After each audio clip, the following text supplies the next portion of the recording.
यह चैनल सिर्फ मनोरंजन के लिए है। हम किसी भी तरह की अंधश्रद्धा को बढ़ावा नहीं देते। ये वीडियो बच्चों से परे है। यह कहानी एक डायन की है, काली डायन। इस कहानी का नाम है दोस्तों।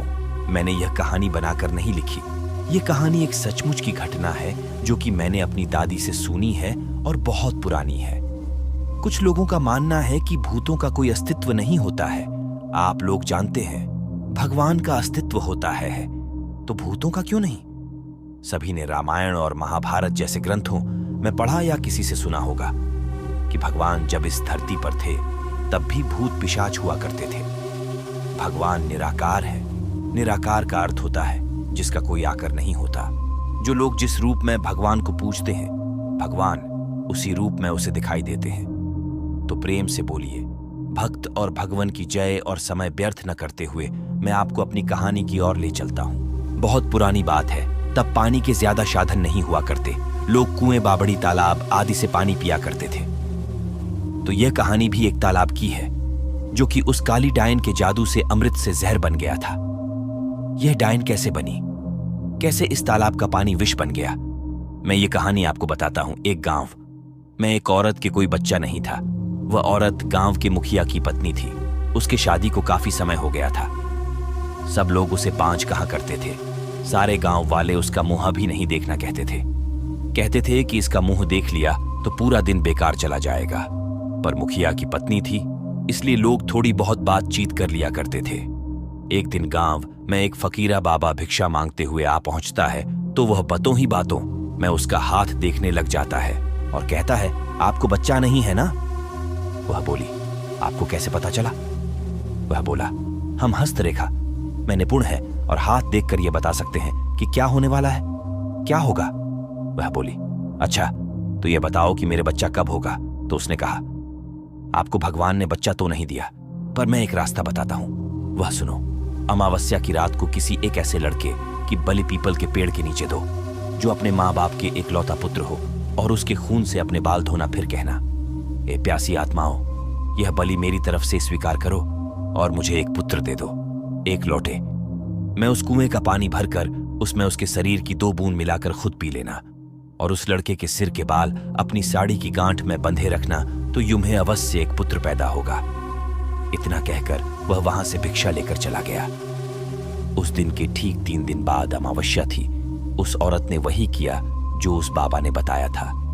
उसने अपने देवरानी के लड़के की बलि दे दी और खून की 2 बूंदें पानी में मिलाकर खुद पी लिया, और उस सिर के कुछ बाल को काटकर अपनी गांठ में बांध लिया और बिना पीछे मुड़े अपने घर आ गई। सुबह गांव वालों को पता चला कि मुखिए के भाई के बेटे को किसी ने मार के वहां फेंक रखा है।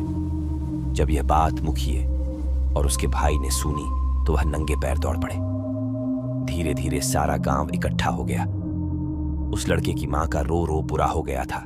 तब किसी व्यक्ति ने हिम्मत जुटाकर उस सिर को धड़ से जोड़ा और उसे नदी में बहाने की सलाह दी। वैसा ही किया। लोगों ने उस लाश को पानी में बहा दिया। सब लोग यही कह रहे थे, किसने किया? यह सब कैसे हुआ?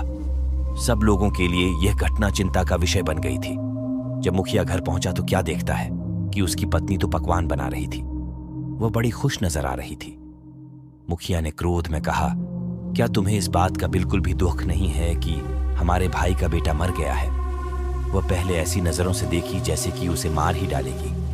फिर कहने लगी, लड़का उसका मरा है, मेरा नहीं, मैं क्यों शोक मनाऊं? और हंसने लगी और कहने लगी, तुम पागल हो, तुम्हें तो खुश होना चाहिए कि अब तुम्हारे भी एक पुत्र आने वाला है, और यह जानकर और खुशी होगी कि वह इस जायदाद का अकेला वारिस होगा। हाँ हाँ हाँ। वह फिर ऐसे हंसी। यह देखकर मुखिया से रहा नहीं गया और उसे जान से मारने के लिए तलवार उठाने चला गया। वह अंदर तलवार ढूंढ रहा था, पर तलवार नहीं मिली। जब वह पत्नी के बेद के पास पहुंचा तो क्या देखता है कि सारे कपड़े खून से लथपथ हैं और तलवार भी वही पड़ी है और उस पर खून लगा है। वह यह सब देखते ही समझ गया कि यह सब इसने पुत्र प्राप्ति के लिए बलि दी है। उसने उसे मारने का विचार बनाया कि अभी मैं इसको मार दूंगा तो सब लोग मुझे गलत समझेंगे, और वह वहां से चला गया। उस दिन से गांव में ऐसी ऐसी घटना होने लगी। किसी की भैंस मर गई, किसी ने उसे मार डाला और उसके शरीर के अंग इधर उधर फैले पड़े जैसे कि किसी ने उसे नोच नोच कर खाया हो, तो किसी दिन किसी का कुत्ता, किसी का बछड़ा, तो किसी की बकरी मर गई और उसी तरीके से वह मर रही थी।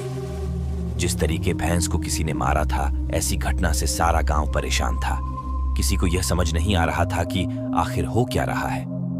एक दिन की बात है, मुखिया रात को अपने गेट के पास सोया हुआ था। आधी रात केस में उसे गेट खुलने की आवाज आई। वह जाग गया। उसने देखा कि एक औरत बाल फिकरे हुए आधी रात को बाहर चली जा रही है। देखने में तो ऐसा लग रहा था कि जैसे उसको कोई खींच कर ले जा रहा हो। भादों अगस्त की काली रात थी। चारों तरफ से आवाजें आ रही थी।